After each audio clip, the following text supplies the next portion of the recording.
Manhattan Borough President's Office, together with the New York Civil Liberties Union and the Students or Soldiers Coalition, conducted a citywide survey of students at certain targeted high schools where there's a high level of military recruitment activity. And the findings were that in 1 out of 5 cases, class time was being used by military recruiters. Generally, students, had a high rate, did not know of the opt-out forms. 2 in 5 respondents did not receive a military recruitment opt-out form. Additionally, many students reported that there was no one in their school who could properly advise them of the risks and benefits of military enlistment. And then finally, and perhaps most importantly, just about half the students didn't know what to do if they saw violations of military recruiter misconduct. Now, beyond this survey, in the report, we also publicized the fact that at the federal level, the GAO, the Government Accountability Office, has seen an uptick in recruiter violations on campus, a 50% increase in the last year. And it's not surprising, given the need to recruit for the war. It's not surprising that recruiters are pressing very hard. So against this situation, we have submitted a resolution, and I'll recap the points of the resolution. Basically, we're looking for the policies which may exist. We'd like them to be pulled together into a chancellor's regulation to give it a higher profile across the system. Of course, we would like that classroom time be off limits for military recruitment, and that there be limits on recruiter visits along the lines of what would be true for any recruiter as the law requires. Second, that the opt-out forms be made more available, both at the beginning of the year, perhaps an online form that students could fill in. Also, maybe a checkbox on the school lunch form or other forms that are required that students and families complete. Just make it easier for the 60% of the kids who aren't seeing these forms to see them. The third point is we'd like the department to keep a central record of recruitment activity on campus and to publicize this information. Next, we'd like to see a grievance procedure.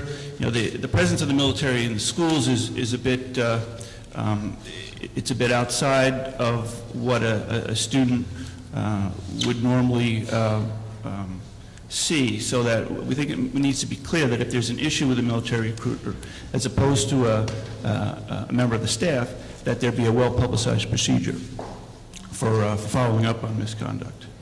And then finally, we'd like someone to be appointed in each school to be responsible for advising students. So, while we recognize that the department has many of the appropriate sentiments or even policies in place, we'd like it to take a higher profile, and we are recommending, the resolution is I think, a very reasonable recommendation that that level of activity be taken to the next level. Are there any other comments or questions? Before we move on, Patrick, do you know if there was a specific population that the survey was sent to? It says that they were selected schools perceived to be targeted by aggressive military recruitment. Is there a profile of the school population that led them to believe that they were being heavily recruited? Yes, the profile, the schools that were selected for the survey were based on a few factors, and they're listed in the report, which is on the Borough President's website. I don't know if I'll be able to get to them in time.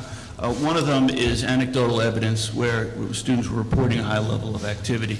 But also there's a match, a demographic and a socioeconomic match between what the military has stated as their recruiting goals and the school populations in these schools.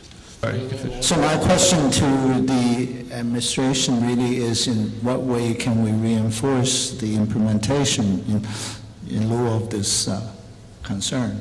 Well, in some areas the policy exists, in some areas it doesn't. So specifically we're calling for a grievance procedure which doesn't exist today. But in general, I mean, the resolution is recommending that certain policy actions and implementation actions happen. We're leaving it up to the department as its prerogative to pursue them. Some thoughts in this which we've already adopted, for example, on the language, on the movement towards towards juniors and seniors, which I think narrows it, on better communication, on the rights to opt out. My concern with some aspects of this is this tremendous amount of record keeping and so forth, and I realize that sometimes, I think goes to what David's talking about, is the set of implementation issues. I'd also be perfectly willing to open up lines of communication so that if there are allegations of abuses, we can do both, as I said, spot checks, but also in-depth investigations.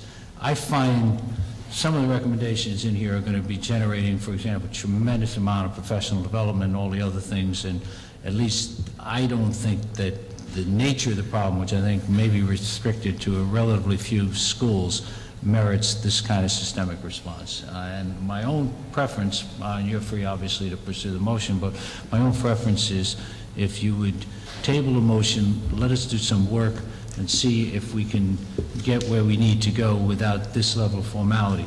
But if you obviously don't want to table a motion, you're entitled to have it voted up or down. Well, Joel, again, you know, the motion, the resolution is a series of recommendations, and ultimately it would be your prerogative to pursue them or not. So I do want to pursue the resolution. Additionally, I'll say that, you know, we have some new initiatives in the department. We have a brand new website. We have I think a $60–80 million data warehouse that would be a perfect place to locate the opt-out information, and perhaps it's more economical to manage the opt-out process centrally from DOE headquarters than to burden each principal with their own individual process. So, you know, again, I'd like to pursue the resolution. I think there are some things that are easier to do here or harder, but I would like to go ahead with it.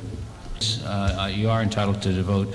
So, also, Michael, could we get a roll call vote so we see how everybody votes? Sure, you want a roll call vote? First of all, let me do it this way. I think if we have if people show their hands, then we can see it. We don't have to go all around the table, but this way you can see who voted. All those in favor of the resolution, raise your right hand now.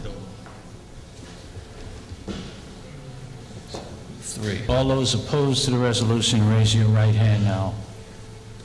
2, 3, 4, 5, 6. Any abstentions? 1 abstention. So it's 6 to 3 to 1.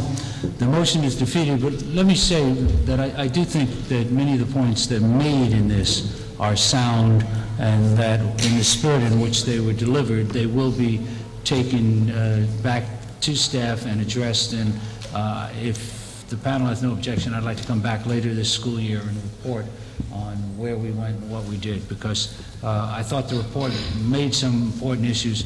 I don't think we should facilitate abuses. On the other hand, I think we have to abide by the legal requirements of NCLB. I thank you, Patrick. Joe, could I also add that I would congratulate the Civil Liberties Union and the borough presidents for bringing good statistics, or at least hopefully good statistics, to the issue, which I do think will help to guide the group here on better implementing some of these things. I mean, obviously some schools were so extreme you have to believe they're not doing anything. In other cases, you don't know whether the students are confused or what. But I thought it was an excellent report. I appreciate that more will be done on this. I think it's instructive to compare the level of effort and the formidable effort to enforce the mayor's cell phone ban with the lack of enforcement of the military recruiting standard. So I look forward to seeing a redoubled effort in this. We'll let you have the last word on that.